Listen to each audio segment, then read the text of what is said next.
সকল দর্শক বন্ধুকে জানাই আমার অন্তরস্থল থেকে সশ্রদ্ধ প্রণাম। আমার ভুল ত্রুটি হলে আপনারা ক্ষমা সুন্দর দৃষ্টিতে দেখবেন। আজকে আমি কীর্তিবাসী রামায়ণ থেকে যে পালাটা পড়ব তার নাম হলো শ্রীরাম কর্তৃক হরধনু ভঙ্গ ও শ্রীরাম লক্ষ্মণ বড় শত্রুঘ্নের বিবাহ ও পরশুরামের স্বর শ্রীরামের প্রাপ্ত হন বিবরণ। বন্ধুরা, এই যে পালাটা পড়বো, এই পালাটা কিন্তু বিশাল বড়, প্রায় 1.5-2 ঘন্টার পালা, ঠিক আছে? সেই জন্যে আমি এই ভিডিওটা কিন্তু কেটে কেটে দেব 2 বা 3টে ভাগে, ঠিক আছে? তোমরা এই ভিডিওটা পড়ার পরে দেখার পরে পরবর্তী ভিডিওগুলোও দেখো। 2-3টে পালাতে কিন্তু ভিডিওটা দেব। আর এইদিকে গতকাল আমি যে পালাটা পড়েছিলাম শ্রীরামচন্দ্র কর্তৃক 3 কোটি রাক্ষস বধ ও মুনিগণের যজ্ঞ সমাধান এবং হরধনু ভাঙ্গিবার জন্য শ্রীরামচন্দ্রের মিথিলায় গমন। দেখো, বই পড়তে বসলেই ওদের চিৎকার আর ওখানের গড়গড়ানি শুরু হবে। কিছু করার নেই, তার মাঝেই আমাকে পড়তে হবে। ধনুকের ঘরে রাম গেলেন যখন, ধনুক তোলহ রাম বলে সর্বজন। শ্রীরামচন্দ্র ধনুকের ঘরে যখন গেলেন, আর সবাই যে শ্রীরামচন্দ্রকে দেখতে এসেছে তারা সবাই বলছে ধনুক তোলো রাম, ধনুক তোলো রাম। ধনুক মানে সবাই বলছে। যত রাজা আছে তারা ভাবিল অন্তরে, দেখিব কেমনে শিশু ধনু ভঙ্গ করে। যত রাজা তারা তো পারেননি, সবাই তো পালিয়ে গিয়েছে লজ্জাতে, কেউ হয়তো তোলেইনি, সামনাতে রয়েছে। তো সেই রাজারা ভাবছেন দেখি এই শিশু বাচ্চায় কিভাবে ধনুকটা তোলে। বিস্মিত হইয়া সবে করে নিরীক্ষণ, ধনুক তোলহ রাম বলে সর্বজন। লক্ষ্মণও বলেন শোনো জ্যেষ্ঠ মহাশয়, ঘুচাবো ধনুক ভাঙ্গি সবারও বিস্ময়। শ্রীরাম বলছেন, শ্রীরামও বলেন শোনো গাধীর নন্দন, আজ্ঞা করো করিব কি ধনুক ধারণ। গুরুদেবকে জিজ্ঞাসা করছেন, গাধীব নন্দন বলুন, আজ্ঞা করুন, আমি ধনুকটা ধরবো কিনা। আর লক্ষ্মণ বলছে, দাদা ধনুক তুলে তুমি ভাঙো। তো শিবের ধনু, হরের ধনু, যদি পরে কোনো অসুবিধা হয় সেই জন্যে গুরুদেবকে আবার জিজ্ঞাসা করলেন শ্রীরামচন্দ্র। এতেকো বলিয়া রাম সহাস্য বদন, ধনুক ধরেন করে দেখে সর্বজন। ধনুক তুলিয়া রাম বলেন লক্ষণে, ভাঙিব শিবের ধনু ভয় হয় মনে। লক্ষ্মণ বললেন, না দাদা তুলে ভাঙো তুমি। হাতে তুলে নিয়ে বলছে, ভাই ভাঙবো লক্ষ্মণ, হয় হয় হরের ধনু, শিবের ধনু। ধনুকে ওর পিয়া গুণ বলে মুনি রে, তাহা করি যাহা আজ্ঞা করিবে আমারে। আবার গুরুদেবকে জিজ্ঞাসা, যা বলবে তুমি সেটাই করব, আজ্ঞা করো আমাকে। এবার মুনি বলছেন, মুনি বলিলেন রাম দেখাও কৌতুক, মনোরথ পূর্ণ করো ভাঙ্গিয়া ধনু। মুনি তো খুব আনন্দ পেয়েছে, রাম তুলেছে। এবার বলছে, না তুমি মনের বাসনা পূর্ণ করো ধনুকটা ভেঙে। আজ্ঞা পেয়ে শ্রীরাম দিলেন গুণে টান, মর মর শব্দে ধনু হইল 2 খান। সেই আজ্ঞা পেয়েছে মুনি, আর নিয়ে দিয়েছে যে টান, 2 টুকরো হয়ে গেছে ধনু। সভায় সকল লোক হারাইল জ্ঞান, ত্রিভুবন সঘনে হইল কম্পমান। এই ধনুকটা ভেঙেছে, একদম ত্রিভুবন যেন কেঁপে উঠলো, ভূমিকম্পের মতো কেঁপে উঠল। হইলে কো জনক ভূপতি হরষিত, বাদ্য বাজে মিথিলা নগরে অগণিত। জনক রাজা আনন্দ পেয়ে গেলেন, যাক আমি যে পণটা করেছি পণটা সফল হয়েছে। আর রামচন্দ্রকে দেখে তো তার ভীষণ পছন্দ, স্বর্গ থেকে ভগবান নেমে এসেছেন, আমার গোলক থেকে নেমে এসেছেন আমার আজ মিথিলাতে, আর সে হবে আমার সীতার পতি। জনক রাজা তো খুব খুশি। জনক রাজা তো বাদ্যকরদের বলল, বাজাও বাজনা, বাজছে, সব বাজনা বাজতে শুরু করে দিয়েছে। গলে বস্ত্র দিয়া রাজা অতি সমাদরে নিমন্ত্রণ সভাকারে একে একে করে। এটাই হলো আমাদের নিয়ম। আমরা এখন কি এই কার্ড দিলাম হয়ে গেল নেমন্তন্ন, কার্ড দিলাম বাড়ি বাড়ি যাচ্ছি নেমন্তন্ন, না। নেমন্তন্ন গলাতে কাপড় দিয়ে, মানে ধুতি পরে গলায় কাপড় দিয়ে, মহিলা হলে শাড়ি পরে গলায় কাপড় দিয়ে বাড়িতে গিয়ে গুয়া পান মানে সুপারি আর পান দিয়ে নেমন্তন্ন করতে হয়। তারপরে না কাঠের প্রচলন। হ্যাঁ, ওটাই হলো আসল নেমন্তন্ন।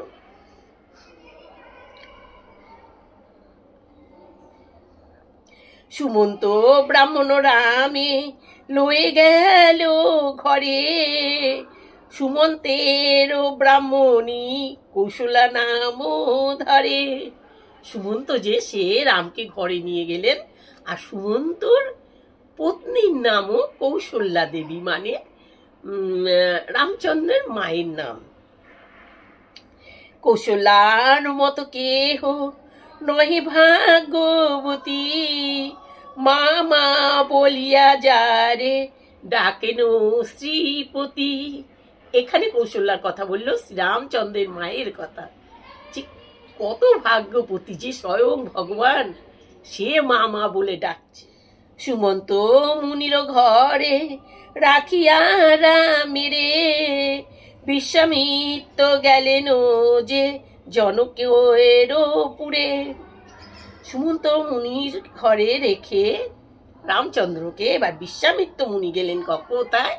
জনক রাজার পুরে, পুরীতে, মানে জনক রাজা যে রাজপ্রাসাদ সেখানে। সীতা দেবী বন্দিলেন মুনির চরণ, আনন্দিত হইল জনক যশোধন। জনক বলেন প্রভু করি নিবেদন, সীতার বিবাহ জন্য কর শুভক্ষণ। এবার বিশ্বামিত্র মুনিকে দেখে জনক রাজা বললেন, মুনি এবার আমার সীতার বিয়ের জন্য শুভ সময় দেখো। এ কথা শুনিয়া মুনি গাধীর নন্দন, অমনি আইল যথা শ্রীরাম লক্ষণ। এ কথা শুনেই মুনি কি করলেন, তাড়াতাড়ি করে এলেন যেখানে শ্রীরাম আর লক্ষণ রয়েছে সেইখানে। মুনি বলিলেন, রাম এই আমি চাই, বিবাহ করিয়া ঘরে যাও দুইও ভাই। উনি বললেন, আমি এটাই চাই, বিয়ে করে তোমরা দু ভাই বাড়ি ফিরে যাও।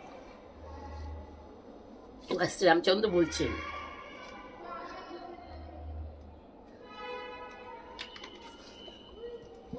শ্রীরাম কহিন প্রভু নিবেদিত মারে, আমাদ হেলুয়ে চলো অযোধ্যা নগরে।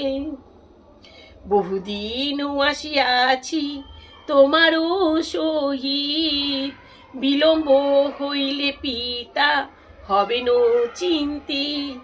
শ্রীরামচন্দ্র বললেন, এখন তুমি আমাকে অযোধ্যা নগরে নিয়ে চলো, অনেক দিন হয়েছে এসেছে, দেরি হলে পরে আমার বাবা চিন্তা করবেন। চারি ভাই জন্ম লইয়াছি এক দিনে, সে সবারে ছাড়িয়া করি বিবাহ কেমনে। আমরা চার ভাই একসাথে জন্ম নিয়েছি, আর সেই সবাইকে ছেড়ে আমি কি করে বিয়ে করব? এ চারি ভ্রাতাকে যেই কন্যা দিবে চারি, চারি ভাইও বিবাহ করিব ঘরে তারি। এই 4 ভাইকে যে 4টে কন্যা দেবে আমরা সেই ঘরেই বিয়ে করব।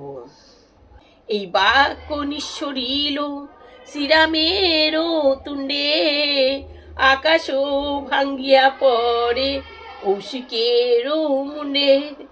যেই শ্রীরামচন্দ্র এই কথা বললে যেন আকাশ ভেঙে মুনির মাথাতে পড়লো। যেহেতু উনি জনক রাজা বলেছে শুভক্ষণ দেখতে, আর ধনুক ভাঙলে ভঙ্গ করলে বিয়ে করতে হবে, এত কিছু তার মাথায় ঘুরছে, ঋষির মাথায়, মুনির মাথাতে।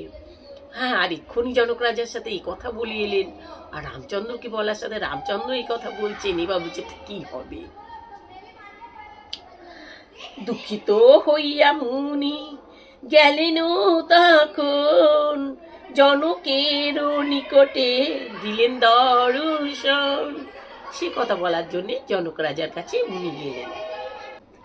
জনক বলেন প্রভু করি নিবেদন, সীতারও বিবাহ দিন কর শুভক্ষণ। যখন মুনি গেলেন আবারও একই কথাই বললেন জনক রাজা, সীতার বিয়ের শুভ সময় বের করো। বিশ্বামিত্র বলেন শুনো নরপতে, রামেরও মনস্থ নহে বিবাহ করিতে। শোনো নরপতি, রামের ইচ্ছে নেই বিয়ে করার। কহিলেন বহুকাল ছাড়িয়াছি ঘর, বিলম্ব হইলে পিতা হবে ন কাতর। বললেন অনেকদিন ঘর ছেড়ে বেরিয়ে এসেছি, বাড়িতে যেতে দেরি হলে বাবা চিন্তা করবেন। যে 4 ভাইকে 4 কন্যা সমপিবে, তার ঘরে রামচন্দ্র বিবাহ করিবে। যাদের ঘরে 4 কন্যা আছে সমর্পণ করবে, বিয়ে দেবে 4 ভাইয়ের সাথে, রামচন্দ্র সেই ঘরেই বিয়ে করবেন। শুনিয়া ভাবেন রাজা করে হেটো মাথা, সীতা বিনা কন্যা নাই আর পাবো কোথা। রাজা বললেন আমি ভেবে একটা কথা বললে আমরা মুখে যেইটুকুনটা না বলি তার বেশি কিন্তু আমরা ভেতরে ভেবে নিই। তো সেই রকম জনক রাজা বলার আগে থেকে জনক রাজা ভেবে নিলেন ভেতরে, আমি 4টে মেয়ে কোত্থেকে পাবো? আমার তো একটাই মেয়ে আছে সীতা, তা আমি 4 কন্যাকে কি করে দেব? রাম বিয়ে করতে চাইছে না, আমি তো হরধনু ভঙ্গ যে করবে তার কাছে সীতাকে বিয়ে দেবো, আমি তো এটাই ভেবেছিলাম। এত কিছু ওনার ভেতরে কাজ হলো। ভেবে উনি মাথাটা নিচু করলেন। এতেকো ভাবিয়া রাজা বিষণ্ণ বদন, শতানন্দ পুরোহিত কহিছে এখন। এবার রাজার যে পুরোহিত আছেন তার নাম হলো শতানন্দ। তিনি এবার বলছেন, কেন রাজা হইয়াছ বিচলিত মন, তব ঘরে 4 কন্যা হইবে ঘটন। কেন রাজা তুমি চিন্তা করছো? তোমার ঘরে 4টে কন্যা আছে, এখানেই বিয়ে হবে। তোমারও কনিষ্ঠ ভাই কুশধ্বজ নাম, তার 2 কন্যা আছে রূপগুণ ধাম। তোমারও দুহিতা 2 পরম সুন্দরী, 4 ভাইয়ে সমর্পণ কর কন্যা 4। তোমার তো সীতা মাতা রয়েছে 1 কন্যা, আরেক কন্যা যে তোমার রয়েছে এই 2 কন্যা, আর তোমার ভাইয়ের কুশধ্বজ ওর যে আরো 2 মেয়ে রয়েছে, তো 4 মেয়ে হয়ে গেল। তো 4 মেয়ে এখানেই বিয়ে হবে। শ্রীরামে যে বাসনা হবে সেই মতো, তাহারে জানাও গিয়া সমাচার যত। শ্রীরামচন্দ্রের যে বাসনা সেই মতোই হবে, তাকে গিয়ে সমাচার জানাও। হরষিত হইয়া মুনি গাদির কঙ্গর, বার্তা গিয়ে দেন তবে রামের গোচর। মুনি তো এবার খুব আনন্দিত হয়ে গেলেন, আর বাধা নেই। তখন আনন্দ করতে করতে রামের কাছে গেলেন। শোনো রাম নাহি দেখি ইহাতে বাদক, চারি ভাইয়ে চারি কন্যা দিবেন জানো। আর বাধা দেখছি না শ্রীরামচন্দ্র, 4 ভাইকে 4 কন্যা জনক রাজা দেবেন। রাম বলিলেন প্রভু করি নিবেদন, সব ভাই হেতা নাই করিব কেমন। রামচন্দ্র বলছেন প্রভু নিবেদন করছি, আমরা তো 2 ভাই এখানে রয়েছি, আমরা তো 4 ভাই এখানে নই, তো কেমন করে হবে। ইহাতে বাধক আরো আছে মুনিবর, বিবাহ করিতে নাহি পিতৃ অগোচর। এতে আরো বাধা আছে, বাবাকে না জানিয়ে কখনো বিবাহ করতে নেই। আমারে বিবাহ দিতে যদি আছে মন, অযোধ্যাতে মনুষ্য পাঠাও 1 জন। যদি তোমার এতটাই শখ হয় যে আমাকে তুমি বিয়ে দেবে, তাহলে তুমি অযোধ্যায় লোক পাঠাও ওই সংবাদ দিয়ে। এতেকো শুনিয়া গিয়া গাধীর নন্দন, কহিলেন জনকের সব বিবরণ। শুনিয়া ভাসেন রাজা ভাবি গদ গদ, বচন মনের গোচরে এ সম্পদ। মুনি বলিলেন শোনো জনক রাজন, আনিবারে রাজারে পাঠাও 1 জন।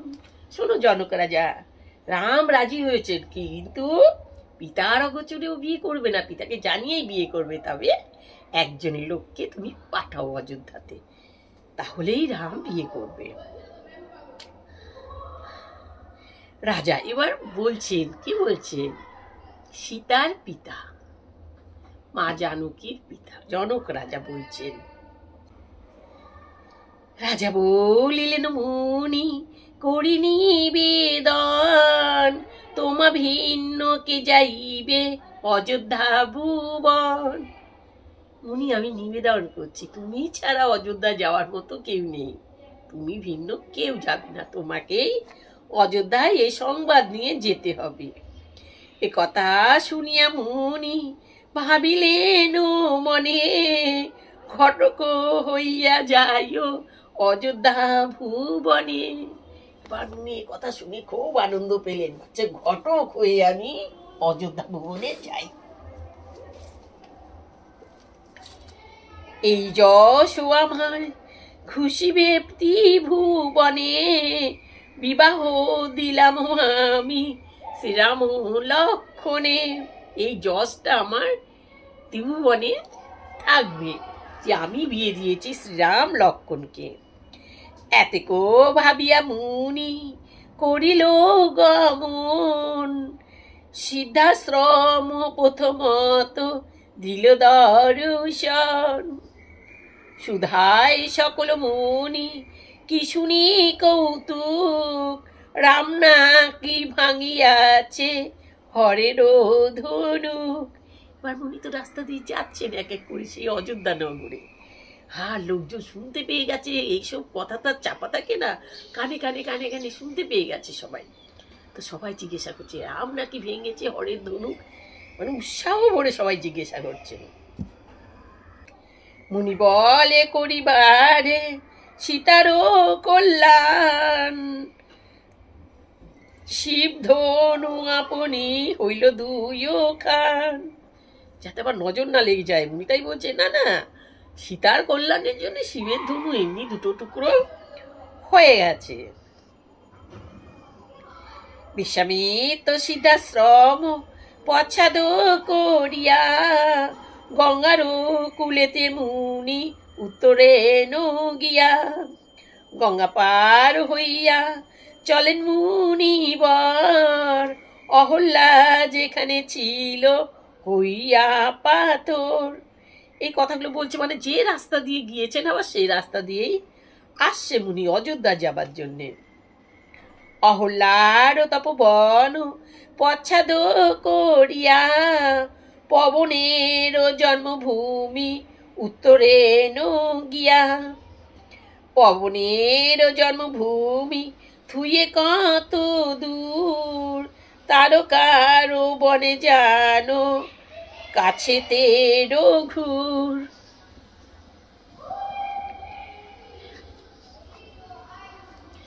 করিলেন সরজু নদী সংস্পর্শ।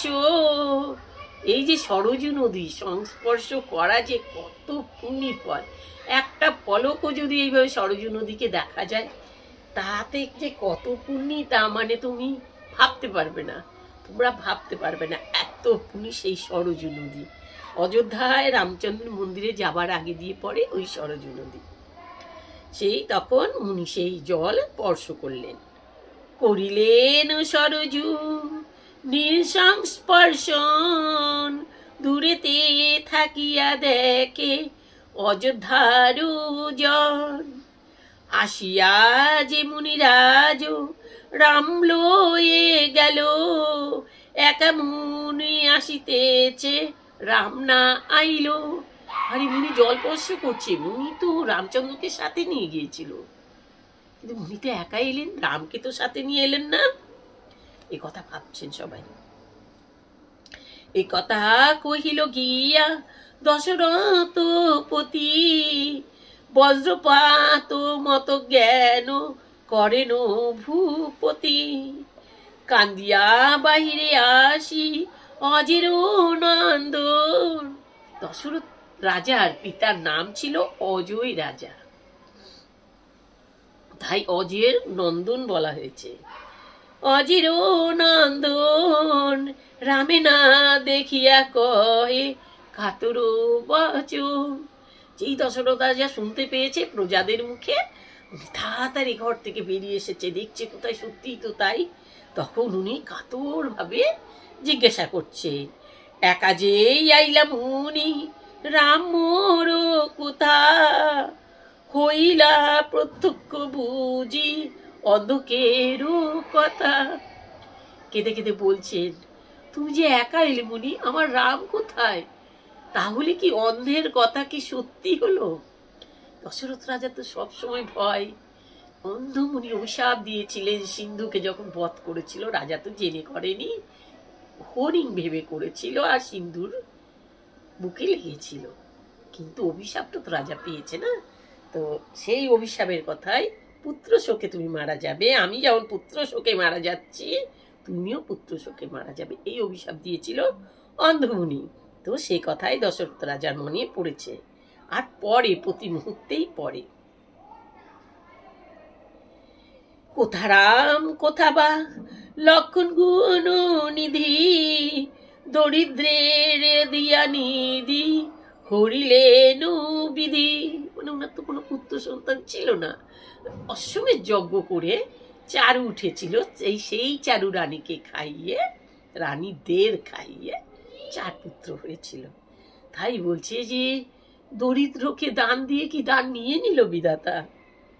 যজ্ঞরক্ষা হেতু লয়ে গেলা নিজ বাস, ছলেতে করিলে মুনি মম সর্বনাশ। তোমার যজ্ঞ রাখার জন্য তুমি নিয়ে গিয়েছিলে, তুমি বলেছিলে আমার ছেলেদের কিছু হবে না, তা তুমি ছল করে তুমি আমার সর্বনাশ করলে।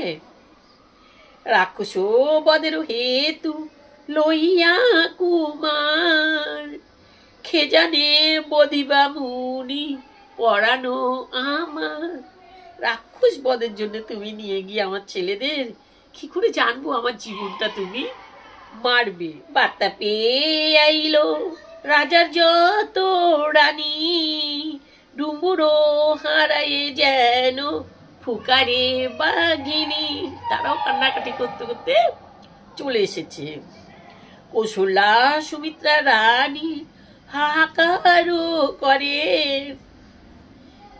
প্রমাদ পড়িল আজি অযোধ্যা নগরে। 8 বৎসরের রাম দ্বাদশ নাহি পুরে, হেন রামে খাইল কি বনের নিশাচরে। আকুল হইল রাজা অজের কুমার, বিশ্বামিত্র ভাবিলেনি এ কি চমৎকার। বিশ্বামিত্র এদিকে মজা নিচ্ছে, বাহ কি চমৎকার, কে রাজা কান্ডাকাটি করছেন, আমার কথা তো শুনতেই চাইছে না। ওইদিকে রানীরা চলে এসেছেন, তারা কান্নাকাটি করছে, মানে আমার কথা কেউ শুনতেই চাইছে না, আমাকে কেউ জিজ্ঞাসাই করছে না, তারা বলে বলে কেঁদে যাচ্ছে। দেখো ওদের কান্নাতে আমার চোখেও জল এসে গেছে জানো।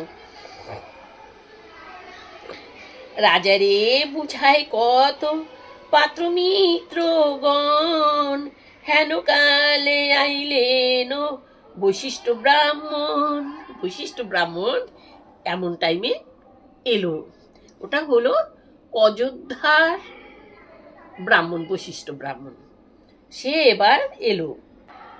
রাজারে বুঝায় কত পাত্র মিত্রগণ, হেন কালে আইলেন বৈশিষ্ট্য ব্রাহ্মণ। বৈশিষ্ট্য ব্রাহ্মণ এমন টাইমে এলেন। এই বৈশিষ্ট্য ব্রাহ্মণ হলো অযোধ্যার ব্রাহ্মণ, অযোধ্যা রাজপ্রাসাদের ব্রাহ্মণ। এই বৈশিষ্ট্য মুনি অভিশাপ দিয়েছিল তার পুত্রকে। অন্ধমুনি পুত্রকে যখন মেরে, সিন্ধুকে মেরে দশরথ রাজা এসে তার প্রতিকার চেয়েছিলেন, তখন 3 বার রাম রাম বলিয়েছিল বলে ছেলেকে অভিশাপ দেয়। আর সেই ছেলেই কিন্তু চণ্ডাল হয়ে জন্ম নেয়, বুঝতে পারলে। আর সে উনি, এই হলো সেই বৈশিষ্ট্য মুনি। বৈশিষ্ট্য বলেন কহ গাধীর নন্দন, রামেলো মঙ্গল শুনি জুড়াকো জীবন।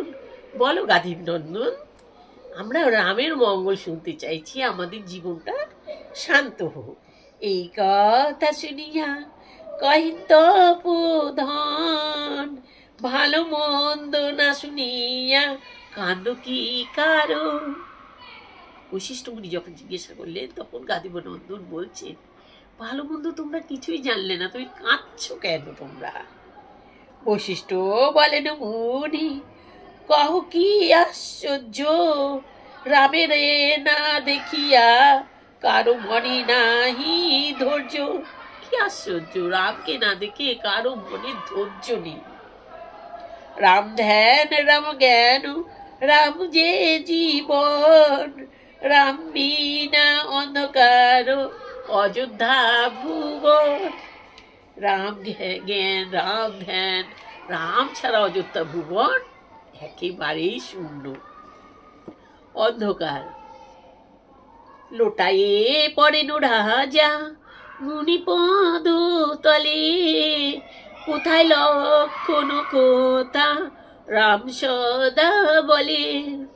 বিশ্বামিত্র বলেন শোনো যশোধন, পুত্রের বিক্রম কথা করহ শ্রবণ। শোনো যশোধর পুত্রের বিক্রমের কথা তুমি আগে শোনো। তারকাকে মারিলেন কৌশলানন্দন, অহল্যাকে করিলেন সাপে বিমোচন। কৈবত্যকে কৃতার্থ করিলেন রাম, রাক্ষস মারিয়া পূর্ণ করিলেন কাম। জনক করিয়াছিল ধনুর্ভঙ্গ পণ, তাহাতে হারিয়া গেল যত রাজাগণ। শঙ্করের ধনু করিয়া দুয় খান, লক্ষ্মী রূপা কন্যা রাম পাইবেন দান। তখন বললেন বিশ্বামিত্র মুনি সব বিবরণ। দেখেছ, তাদের কথা শুনে এখন জানি সব ঘটনা, তারপরেও চোখে জল অলরেডি এসে যায়। চারিকো না দানি ভেকো জনক চারি ভাইয়ে, চলো মহারাজ শীঘ্র 2 পুত্র লয়ে। কত আনন্দের খবর, তারা দেখো রাম তারকা রাক্ষসী মেরেছে, অহল্যা পাষাণ উদ্ধার করেছে, এই এত এত রাক্ষস সব মেরেছে। তারপরেও দেখো হরধনু ভঙ্গ করেছে, আর লক্ষ্মী রূপা কন্যা ওরা দান করবে। 4 পুত্রের ওখানে বিয়ে হবে, 4 কন্যা ওরা দান করবে। তো চলো তাড়াতাড়ি তোমার 2 পুত্রকে নিয়ে। এ কথা বললেন বিশ্বামিত্র মুনি। এ কথা শুনিয়া রাজা আনন্দে বিহলে প্রণতি করেন মুনি চরণ কমলে। এবার রাজার খুব আনন্দ হলো। রাজা এবার ভাবছেন মনে মনে, কত কিছুই আমি বলে দিয়েছি মুনিকে। তাই উনি রাজাকে 2 হাত চরণ ধরে উনি নিজেকে সান্ত্বনা করছেন। অযোধ্যাতে তখন পড়িয়া গেল সারা, লক্ষ লক্ষ হস্তি সাজে লক্ষ লক্ষ ঘোড়া। সারা পড়ে গেল, লক্ষ লক্ষ হাতি সাজছে, লক্ষ লক্ষ ঘোড়া। মানে এবার সব অযোধ্যাবাসীরা সবাই 4 ভাইয়ের বিয়েতে এবার যাচ্ছে। তাই তার সাথে হাতি ঘোড়া যত যেমন একটা রাজাদের একটা বিরাট ব্যাপার, সেইগুলো সব আরম্ভ হয়ে গেল। নানা রূপ রথ সাজে অতি সুশোভন, ডাকিয়া নিল রাজা ভর 70 ঘন। তরা করি সবারে করিল নিমন্ত্রণ, অযোধ্যার লোক সব করিল সাজন। অগ্ররথ চড়িলেন যতেক ব্রাহ্মণ, চড়িলেন রথে রাজা সহপুত্রগণ। বলেন কৌশলা দেবী সুমিত্রা দেবী রে, না পায় হরিদ্রা দিতে রামের শরীরে। সুমিত্রা বলেন দিদি কেন ভাবো, আর রামের নামে করি মঙ্গল আচার। তখন কৌশল্যা দেবী রামচন্দ্রের মাতা বলছে, মনটা খারাপ হয়ে গেল, রামচন্দ্রকে তো আমি হলুদ দিতে পারলাম না, মঙ্গল আচার করতে পারলাম না। সুমিত্রা দেবীকে বলছেন, লক্ষণের মাকে বলছেন। তখন সুমিত্রা দেবী বলছেন, কেন দিদি, চলো আমরা রামের নামে মঙ্গল আচার করে দিই। লক্ষ লক্ষ পদাতিক চলিলেন সঙ্গে, চক্রবর্তী চলিলেন সৈন্য চতুরঙ্গে। রায়বার পরে ভাট বেদ বিপ্রগণ, মিথিলা এবে কিছু শোনো বিবরণ। এই পর্যন্ত হলো অযোধ্যার কথা। এবার মিথিলায় কি হচ্ছে সেই ঘটনা বলছে। সীতারূপে লক্ষ্মী স্বয়ং তথায় জন্মিল, মিথিলা নগর ধনে পুণ্যিত হইল। ঘৃত দুগ্ধে জনক করিল সরোবর, স্থানে স্থানে ভাণ্ডার করিল মনোহর। চাল রাশি রাশি সুমিষ্টান্নকারী স্থানে স্থানে রাখে রাজা লক্ষ লক্ষ হারি। হেতা সৈন্যগণ লয়ে অজির নন্দন, সরজু নদীর তীরে দিল দর্শন। সরজু নদীতে রাজা করি স্নান দান, মিষ্টান্ন ভোজন করে মিষ্ট জল পান। তরিতে সরজু নদী উত্তীর্ণ করিয়া, তারকার বনেতে প্রবেশেন গিয়া। কৌশিক বলেন শোনো অজির নন্দন, এই বনে তারকা হইল নিপাত।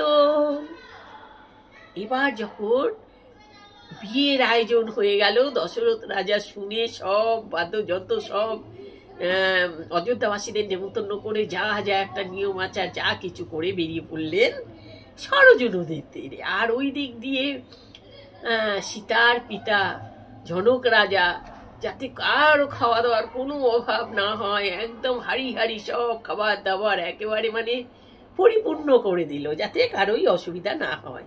এবার যাওয়ার পথে সরজু নদীতে স্নান করে এবার দশরথ রাজা তারকা যেখানে বধ হয়েছিল সেখানটা দিয়ে যখন যাচ্ছে তখন মুনি বলছেন, দেখো যেখানে তারকা পতন হয়েছে, নিধন হয়েছে, সেই হলো সেই জায়গা। এবার শুনে দশরথ রাজা কি বলছেন শোনো।